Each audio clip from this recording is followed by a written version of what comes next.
I've been in the scene. I started off just like everybody else. I started off DJing bar mitzvahs and weddings and baptisms. I was only 10 years old, and I always say that the music found me.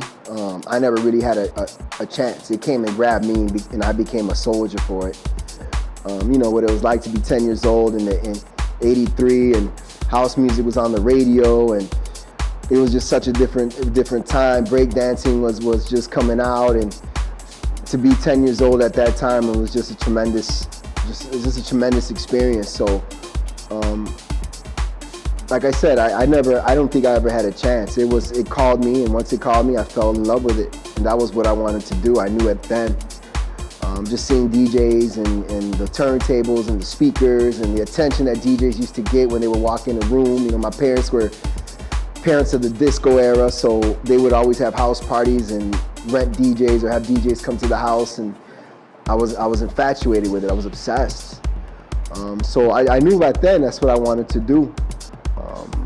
I come from a Puerto Rican background, Logan Square, Humboldt Park, Chicago, so all my friends were either into gang banging or breakdancing, dancing, into sports, jocks. I chose to be. I was into sports and whatnot, but just the whole sense of the party scene and DJing and throwing parties and going to parties and dancing. It was just something that was tremendous to me. I just loved it. I was obsessed.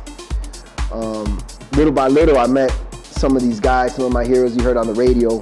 At the time was BMX, so I wanted to be just like these guys. I wanted to, you heard the names Farley and even Frankie Knuckles at the time. I was only 10, so when these people saying that they went to the warehouse and they were 14 and 13 years old or whatever, but no, it was mostly the radio and just the neighborhood. All the kids wanted to be DJs and wanted to get the girls, so you're a DJ. So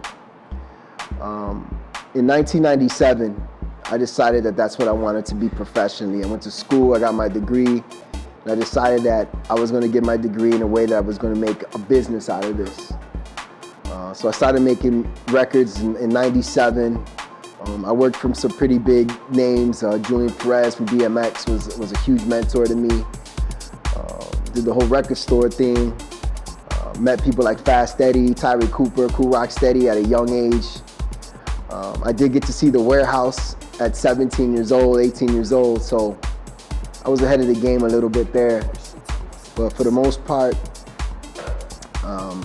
it was like Plymouth Rock landed on me, and that was it. I loved it. I loved the whole freestyle era. Being Puerto Rican and Latino, like I said, freestyle was a big influence. Hip house was a big influence. And even the early hip hop days, Grandmaster Flash, Melly Mel, the Fat Boys, all of that was just huge. Beat Street. It was just like a giant combination of all these different things, and that's what I want to do. That's how I knew how to express myself. Graffiti, breaking, you name it.